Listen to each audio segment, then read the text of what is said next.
تجعل في ذهنك أن أهل الحق يظلمون، أنهم يفترى عليهم كثيرا، وأيضا تلقى عليهم أقاويل لا خطم لها ولا أزمة. مكلمكم رمي أنه يسب رسول الله صلى الله عليه وسلم. أنا والله يا إخوان أعوذ بالله، معنى أني كفروني من طرف خفي. ولهذا تقول لهم ما حكم الحجوري، كافر ولا مسلم؟ قالوا مسلم.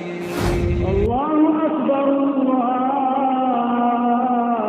أكبر. طيب هو يسب الرسول؟ قال نعم سب الرسول لكنه مسلم. إذن تناقض يا أخي، والله لا أحكم على نفسي بالكفر أنا لو كنت أسب الرسول فضلا عن غيري. يعني قل أبي الله وآياته ورسوله كنتم تستهزئون لا تعتذروا قد كفرتم بعد إيمانكم إن نعفو عن طائفة منكم نعذب طائفة بأنهم كانوا مجرمين إن الذين يحادون الله ورسوله أولئك في الأذلين.